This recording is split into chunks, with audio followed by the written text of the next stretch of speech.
guys, Crew Blind Wave, I'm Eric. I'm Rick. And we are back with Lost. Last time on, Rick. I'm less lost than I expected. Getting this far into the show. Yeah? I feel like I have a fairly good handle of what's going on. Okay. I would say that's probably just a good grounding in what these characters feel. And I was way more lost in Game of Thrones. Yeah. This far in. No, I definitely understand. First episode of Game of Thrones, just watching them, like, I mean, I had to read the book twice, but people understand it, you know? Lost is pretty good in terms of having, like, kind of like a broad feeling of things, but if I started asking questions, you're going to be like, I don't know. I don't know. But I feel like I'm not supposed to know. You're not supposed to know. And that's the difference. That is the difference. Kate, last episode, also didn't want people to know something which seemed to be pretty important to her, which was the significance of a little tiny plane. I hope every episode Sawyer has to get into something. That was so funny. Sawyer. He's definitely, I mean, just in terms of, let's see, we're episode 13 right now. How you felt about him the first episode, the first time you saw him, and how you feel about him now might be a little, you know? Yeah. Because there's like something lovable about him too. But I think that's what makes him such a good confidence man. Yeah. But very lovable. Very lovable. Not as lovable as Hurley. Let's not go too far. Wow. Speaking of lovable, Shannon made herself useful last time. And then she got berated for it. She did. Saeed's had a couple rough weeks. He has. He's trying to deal with it well, but unfortunately Shannon bared the brunt of it. Of his frustration? Yeah. Yeah. But he ultimately found out that the answer to his incredibly complicated question was a song from Finding Nemo. True. It was all worth it. Yeah. Jack also being a little bit jerky, but you can understand why, because of the stuff that's going on with Claire, and then obviously Charlie, and Rose having a very sweet scene as well. Yeah. So a higher power. A higher power. Man's gonna save him. Yeah, maybe we'll see. We know that Ethan still has Claire out there somewhere. Yeah. And her unborn baby. Yeah. And Locke and Boone are also out in the woods doing something as well. Not looking for Claire. Not looking for Claire. Let's see what happens this time. I love this. They aren't back yet. It's like he's figuring things out, you know? Is anyone on this island that your brother's safe with? 4 days. It must be a big thing, whatever it is. Though, to be fair, I think I could dig a shockingly small hole in 4 days. Shockingly. Hey, it's back. I brought you a present for helping me with the translation. See, he's sorry. That's nice. They're actually my size. Well, half a size off, but I swear this place is actually making my feet swell. Another mysterious force on the island revealed. Maybe you guys aren't trying hard enough? Hunting, right? I hope so, because people need food, man. Solid food. This isn't a game, man. What, you think this is a fucking game? Look at me! Yeah, hello. Look at that phone. It's me. Shannon? He's rich. Stay out of here! Get the hell away from me! Shannon? Paparazzi? Stay away from my sister. What have I done? What we're doing here is far more important. Show me. That's a hatch. Is it a plane? What have they been doing for 4 days? No, they cover it back up so no one sees it. And then they dig again, they cover it back up, so they don't get anything done. If you found a metal door, what would you try to do? I have a story to tell in the discussion. Okay. Is that the thing with the spice? Sea urchin. Yeah. When I turn him down, it's like I soiled his family honor or something. Dude, these aren't for eating. Excuse me. Use the fuzzy side. Hopefully it's not poison ivy. There's not enough soap on that plane. You can make soap, though. Boar fat. Jack, don't be creepy. That's what Sawyer was doing last time. It was. She throws a rock at him. Huh. Gross little grayish yellow things. Passion fruit seeds. What are they for? Growing. Want to see? Yeah. Does she have a secret garden? All the best characters do. Yeah. No. Okay. Kinda. Son was the one that found the eucalyptus leaves, too. How do you open up? Hatch, there's no handle, no latch. Acid. They casted the perfect, tough-looking Australian man. I don't know why. I just buy it. He looks tough. Gotta be to wear that shirt. Yeah. Jin! Hey. Yo, Jin! Just looked away. 그러니까 저녁 가세요. You just said something mean, didn't you? Piss off. If that was Jin, I just want to laugh at him doing it. Yeah, right? Sit back and watch. You sure you've thought through the ramifications? Yes. So be it.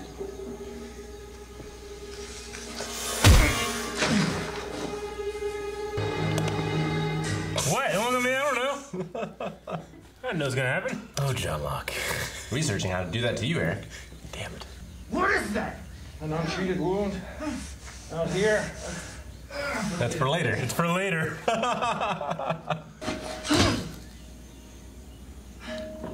You'll be able to cut yourself free once you have the proper motivation.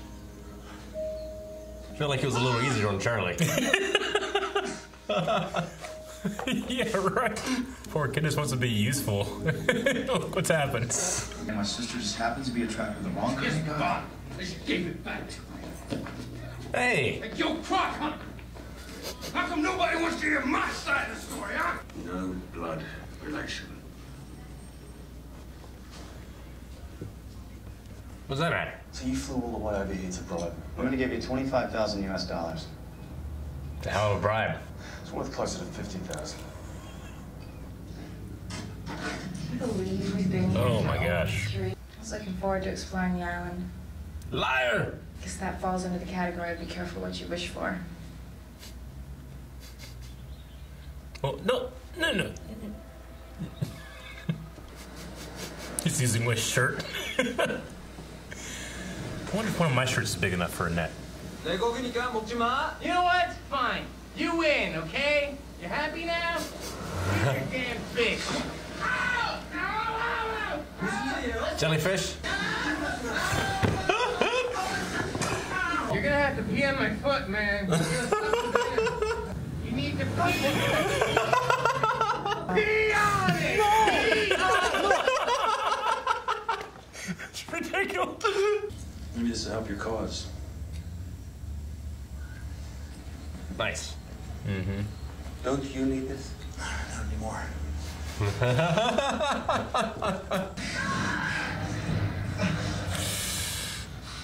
Motivation. Oh, help me! Hurry! Please! Please hurry!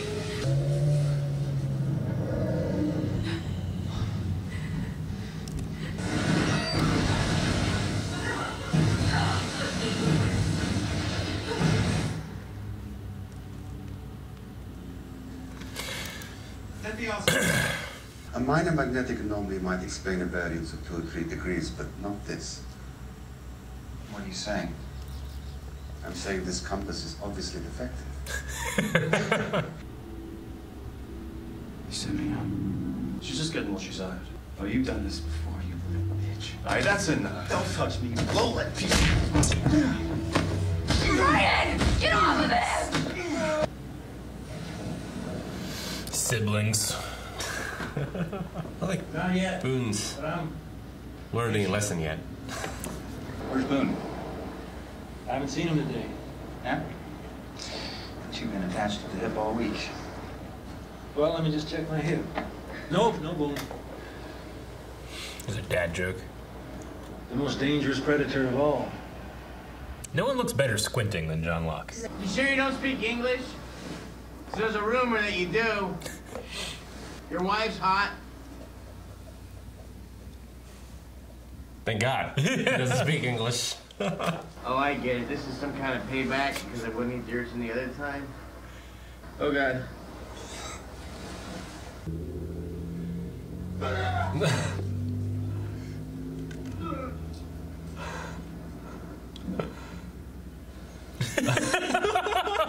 He has a freak of nature. Highly disturbed. Chances are he probably killed all his mates at the post office the day his mum forgot to put a cookie in his lunch. He went postal. That's my first impression, anyway. You mean he was appreciated? So you trust him? trust him. No offense, mate, but if there was one person on this island I would put my absolute faith in to save us all, it would be John Locke. What a complicated view he has. But he's right. I know. You don't believe the day I had. Kept putting on my dick. You're asking me to pee on it. Put out your hand. You'll like it, I swear. Seeds? Gross little grayish yellow thingies. Oh, no. These are slimy little bluish black things. Guava seeds. It's a garden without guava. Wow!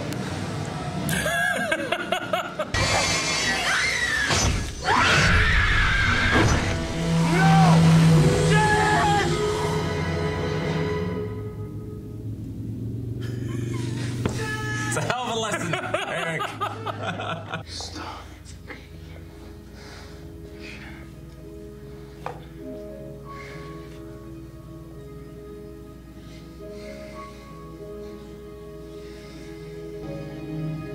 It's not quite Game of Thrones level. Just trying to think of how she gets money from this.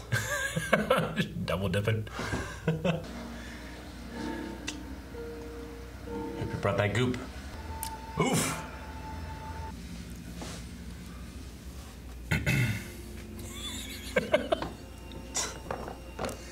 You killed her! Look, he's ready. She died in my arms. Why is there no blood on you? How can you look that calm? Is that what it made you see? What made you see? How did you feel? I don't believe it. Time to let go. Follow me.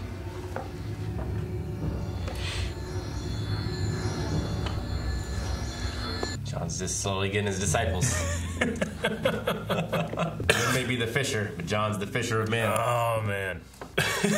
What a lesson. Oh, man. I'm a little perplexed. Uh-huh. The Charlie thing was pretty straightforward, I felt like. This one was a little more out there. So Boone has an attachment to his sister, his stepsister. His stepsister. No blood relation. Yeah. So he was in love with her, very protective of her. She did him wrong over and over and over again. He had this sort of anger towards her, and he felt relief at her death. Why is that paramount to his survival on the island? Is it because he has to choose John over her? Like if he... Why is she what's the right word? Obstacle. Yeah, like she doesn't seem like the type to get a group of followers to like follow her. She doesn't really seem like much of a leader. She does seem like a manipulator. Yeah. So like if there's at some point, I mean there kind of already is, but if there's like two factions on the island and Boone is like the rock that tips the scale, like maybe that's why he needs to... Yeah, John Locke in the beginning of the episode, after Boone had confronted Saeed, said, "Don't antagonize him. We're gonna. He's very smart. We're gonna want him on our side." On our side. Which is there gonna be like some sort of religion that forms around this creature on the island, and like this hatch is Jerusalem? Like a Mecca. Yeah. Can we go back to the hatch of milk and honey? The creature. I mean, it was all a vision, so it doesn't really matter. But it looked like...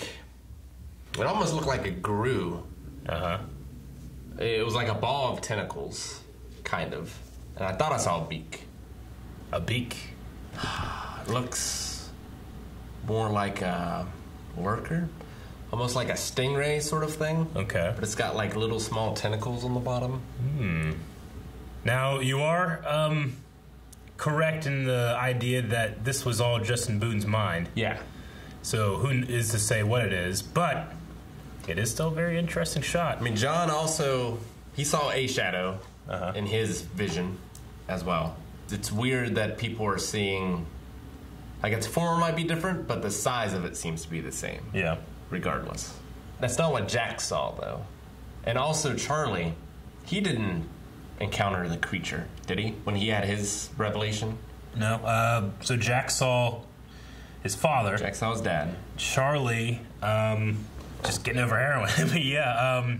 Yeah, Charlie, he had, like, interactions with people, but he didn't really have a...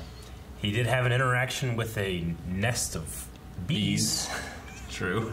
But everyone saw the bees. Yeah.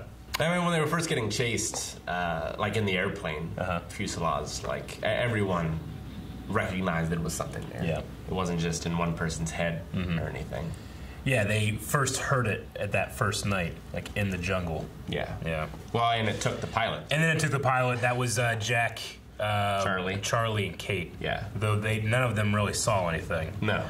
Though, interestingly, Kate goes into the same type of tree that Shannon went into here, which there it seemed like the monster went away, and here it seemed like the monster did it first and then kind of came back, you know? But again, it's just a vision. This is for later, said John Locke. Yeah. And you think, oh, because he knows he's going to hit him. Yeah. But it's that and he's drugging him. Because, that's the TV logic of, I'm going to hit you and then you get, you pass out. You're either going to cause brain damage, you're going to do something, but you most certainly, if you get him to pass out, you might kill them, Yeah. You got to be careful with that. So, it's TV logic, but I love that it's another level of TV logic where it heals him, but it gets you super high. Yeah. Just like the Weebles do. It's like peyote. The thing that I love about it is because when you first said your theory on what Jack's father was doing, it's like he's just a man high running in the jungle. And I'm like, that's exactly what Boone does later. Yeah, John, such an interesting character. He really is. And it really does seem like he's building up disciples. Like he's Jesus telling people these parables, giving them these religious experiences. Yeah. He's leading them to the promised land. The story of Michelangelo was great. Yeah. I love that story. I love the way he says it. It's a bit of a risk to have a piece of monologue like that for network television, and you don't even think about the time that's passing. Like it actually goes on for a little bit, but you're just enraptured with the way Terry O'Quinn delivers the performance. But 4 months he stared at it.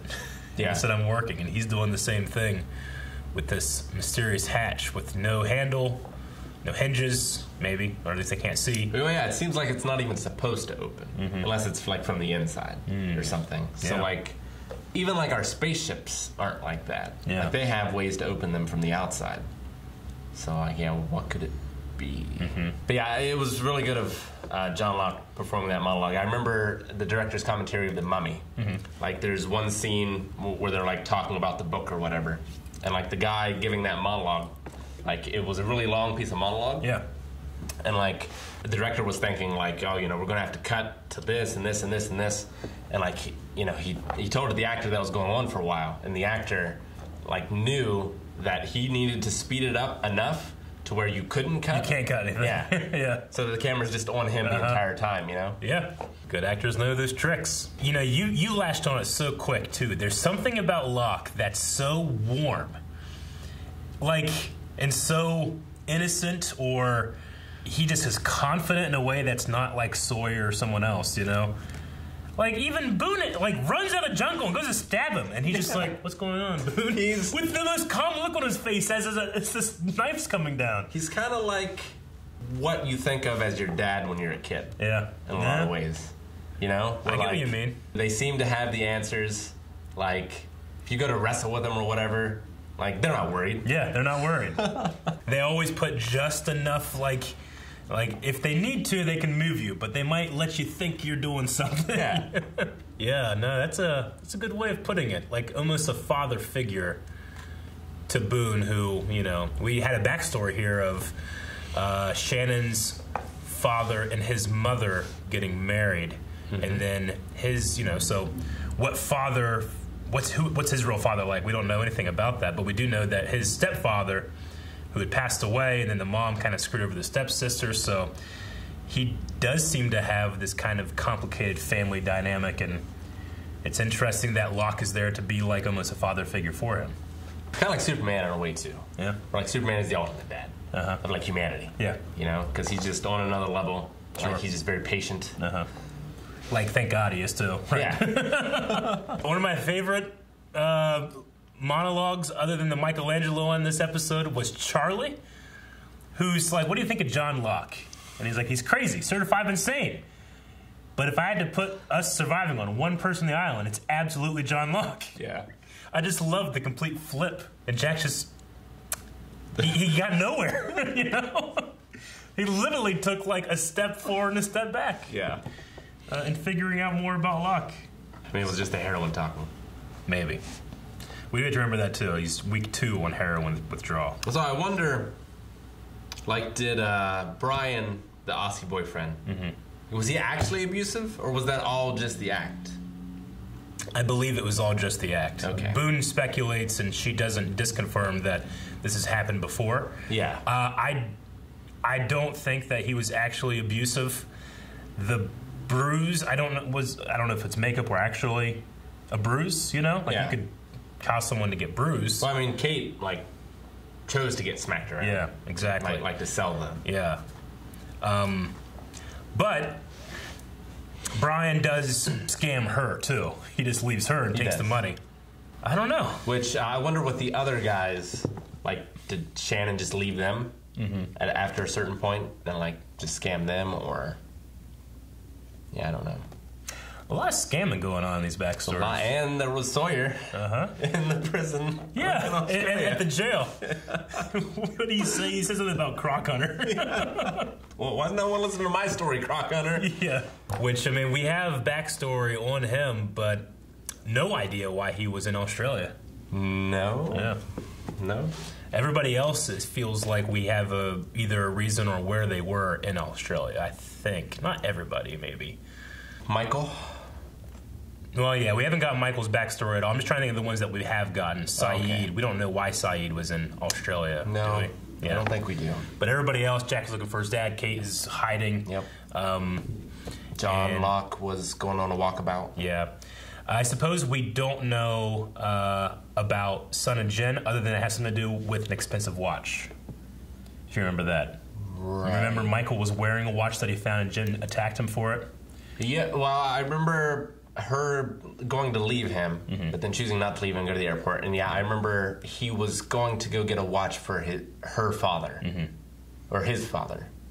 For her father. For her father. That he works for. Yeah, who was like a crime lord or something. Something. But they, that was in Australia, and then Michael's wearing it, so we can surmise at least that he had the watch with them.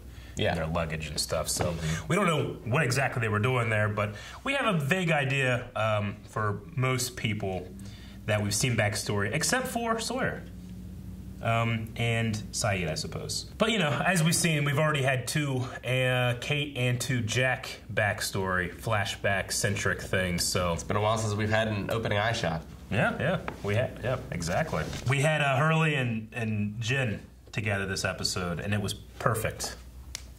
For me. That scene when he steps on the urchin and they just, there's just something perfect comedy-wise about it. He's just pointing at his dick. Yeah. And, thinking of it from both sides is hilarious. Like, what Jen must be thinking.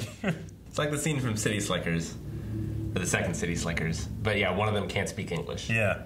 It was something. Yeah. But, I've seen in episode notes of this before that people have translated the Korean of what Jen is saying. Yeah. It's general stuff that you just expect. Like, I'm not going to waste my time teaching a fool or something like that, Also really good on the actor of Jen to not, smile or laugh. Yeah. Because he's not supposed to understand. Yeah. Yeah. No, he did a really good job. I assume that the actor knows English. He might not. But he plays really well not knowing English. Yep. I believe this actor went on to do I think he's in the new Hawaii Five-0. He's also an executive producer of, have you seen The Good Doctor? Or heard about it before? No. It was a Korean show, and then there's an American version of it that this actor is actually a producer on. I really love it. It's about a doctor, like a young resident becoming a doctor that has autism, and he has savant syndrome. Very, very interesting show. Really, really enjoy it. that he's a part of. So I just, you know, I'm such a fan of The Lost that I try to follow the careers of some of these people. So what was it about the sea urchin that he had Hurley eat? Like, why did he have him eat it there? Was it supposed to, like, negate the poison of the sea urchin? Or was it just like, well, you gotta do this now? I think so. I think that, like, he offered to him at first, Hurley says no, and he's like, well, fuck this guy then, you know? Like, I'm trying to at least appear nice, you know, even though people think I'm a dick, or my, you know, we, the audience, kind of thinks he's a dick. But in this episode, you know, he gives the fish and stuff. But I think it's just a matter of, like, dude, you might like it. Just try it. You know, quit being a baby, you know? Because he literally was babying him. He was, Hurley was like, and like hanging off of him on the beach, you know? But he was like, at least try it. Then I'll give you the fish if you don't like it. And then he could tell that obviously he didn't like it, you know? At first I thought he might be like allergic or something. Yeah, I don't know. But I don't think that was the I've case. never had sea urchin. I see it all the time on MasterChef. They seem to really like it, but I don't know if it's because of how, you know, strange it is to prepare, because this comes in this, like, spiky egg. Yeah. You know, so. Going back to John again. Yeah. I loved the dialogue between him and Saeed, where he was giving him the compass. Yeah. And Saeed was like, don't you need this? Like, not anymore. Not anymore. What does that mean? What does that mean? It does have this feeling of John is, like, unlocking abilities or something. Like, Yeah, exactly. You can tell when it rains, he just naturally knows the direction. Now, is the compass broke, or is the magnetism weird on the island? Because, like, what did Saeed's compass say? Like, that's what I'm wondering. Yeah. Like the one that he made. Like The one that he made. Yeah, does that match John's? Yeah. Because if it doesn't, then John is just broken. Uh-huh. But if That it was does, his conclusion at the end of the conversation, was that this compass is broken. Yeah. But he said it in a way that was like, I don't even fucking care anymore, you know? Because Yeah. you can't make sense of certain things. Because either, like, the magnetism is off, and maybe that also explains the tides Okay. somewhat as well. Yeah. Or John being around that hatch, there's something about it which messes with the magnetism. Like, that could be the... Like, it didn't affect his knives or anything. Yeah. And I assume they would have noticed magnetic properties, but I'm not sure. And people do have a, obviously you don't, but, you know, we get locked in this idea of five senses, and there's actually more than five senses that is kind of hard to define. Yeah. And the sense of direction is one of them. A sense of balance. A sense of balance, stuff like that. Obviously, again, not for you, sense of direction. But there are some theories that, you know, and like something to do with, like, maybe sensing some type of, like, magnetic field could have something to do with your sense of direction. It's supposed to be something in your nose, right? Something like that. And also, language can be a big part of it too. Where, like, because we normally use, like, left and right. Yeah. Like, cultures that mostly use north, south, east, and west just have a better feeling for it. Interesting. Huh. And I think there's some other words too that affect or seem to affect your ability to navigate. Yeah. Yeah, a lot of it has to do with, you know, what language you speak, what culture you're in, and how that has the neural pathways in your brain connect, and how they light up, and how you think about things, not what you think about. So all that put together, I keep coming back to the line that when Locke first goes over that hatch, he says, "Don't you feel it?" Here, he has something that should be objective, and he says he doesn't need anymore, implying that he can just tell or feels. Are those two connected? And are they also skewed? If his compass is correct, is his feeling of true north actual true north, or is his feeling what the compass tells him, you know? I mean, it can also be like perspective as well, where like certain cultures see Jerusalem as the center of the world, and like others see other things as the center of the world. Yeah. So like to him, he doesn't need to know which way north is. He needs to know which way that hatch is. Sure. Kind of thing, you know? Yeah. It's interesting. Like when I think of north, because I live in Marietta, and I've lived in Marietta for at least 10, 12 years, but I grew up out in Whipple on a farm, which is almost directly north of here. So when I think of north, I automatically think that way because I know what direction home is at all times, you know? So, but that's only when I'm in Marietta. But when I'm in like New York City during Comic-Con, I think of North. Yeah. Then go home first, that doesn't work. Like, I have to adjust my way of thinking. Sure. Because when I'm anywhere in Marietta, it's simple enough for me to keep track of, like, sun sets over Harmer Hill, north is that way, you know? So it is like, you know, you kind of have to rewire yourself a little bit. I'm just wondering who's crossed their wires if there is a weird reading, you know? Yeah. And also, interesting thing about Saeed and the maps, about how the maps make no sense. So is that just because she's crazy, or is it because the island changes? Ooh. Is it like, have you seen Alien vs. Predator? I have. So you know the pyramid in that, like every so many minutes it just alters shape? Like, is the island like that? Is the island moving? Like if the weird tides and everything is explained because the island is physically moving around the world, you know? Oh, like its actual location, not just like the island is shifting or something. That too, okay. But also if it was just on the back of a giant turtle. No, I get exactly what you mean. And that explains the tides. Interesting. Yeah. It's like a Rubik's Cube on the back of a turtle. And like it just shifts every now and then.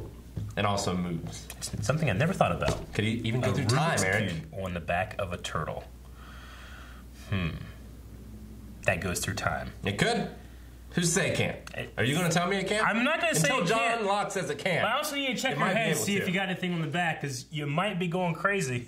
I did want to point out, too, that John, you know, this is an episode I think about. I'm like, John, what the fuck are you doing to Boone, you know? Yeah. But what he says about the other people, and when Boone wants to tell him about the hatches, he says they're not ready. Yes.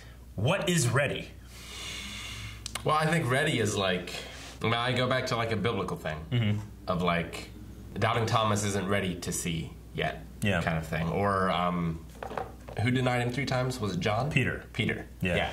Like, he's just not ready yet for that. And like, if you give it to him too soon, or it's like Men in Black, right? Like that would I understand more.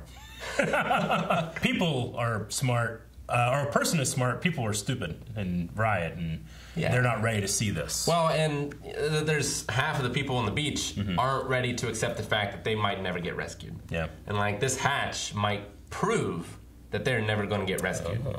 Yeah. Like, whatever's under it could be something that somehow, because most people don't even know about the French signal, about how no one came for them for 40 years, and they had a signal going out that could be picked up in theory by something. Not everybody knows about a polar bear, though they do, I think, a little more loose about that information. Yeah. You got to be careful about taking away people's hope without giving them something else to hope for.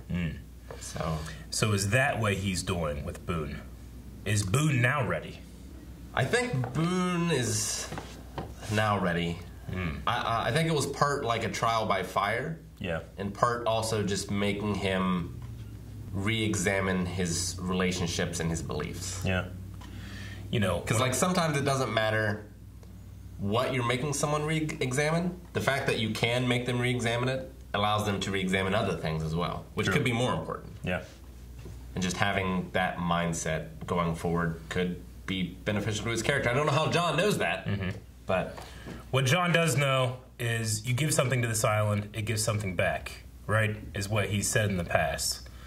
So if Boone gives up this, what seems to be an unhealthy or obsessive attachment, what does he get? Or what opens up? What gives more room for him, maybe? I don't know. I like thinking about this because I don't know. Yeah, I mean, the other thing, too, is maybe there's a relationship he needs to have with someone else on the island that Shannon would have stopped if he had still been caring for Shannon. Like, you know. Well, in that vein, Boone here comes out and tells Saeed, hey, no. And Saeed's like, oh, do you want to talk to me like that? You know? But we see at the end that Boone's been gone all this time. Shannon and Saeed are kind of like hanging out in the caves, you know, like. He gave her a pair of sandals. Gave her some sandals. Maybe there's some flirting going on. Maybe removing Boone's obsession opens her up to a relationship as well. Or Saeed. Does she even know how to have a good relationship? Because it seems like she's done this at least 3 times. Yeah. Which is, the scam. Does Saeed know how to give a relationship? Because he had the Nadia thing. He did. You know? Is there anyone on the island that has a healthy relationship? Rose did. Maybe Rose? Yeah. I mean, we don't know a lot about that relationship, but that's the only one that comes to mind. Yep. I mean, John Locke had the Helen, the on the phone. Yeah, which was not healthy. Certainly Sawyer didn't have any healthy ones. Yeah. Well, I mean, we have Jen and Son, who are a married couple, and they certainly had no problems at all. Well, they had some problems. How do you feel about Jen right now? I don't know. Yeah. I don't really feel much of anything. Interesting. Like he's just kind of there. There's not a lot of focus on him. I'm really looking forward to him getting with John Locke. Ooh. And then Jen having that moment of realizing like what he's done to Son over the years and gaining that perspective. So we can conclude that it seems, we don't know about Scott and Steve, but it seems that everybody doesn't have, much love in their life. They don't, for lack of a better term, before the island, they were lost. Thank you guys for watching this episode of Lost. You can find the next 4 episodes right now over at patreon.com/blindwave. You can also watch along with us with full length. We're watching on Hulu, and you can too. Thanks, guys, and subscribe so you never miss a thing. Bye.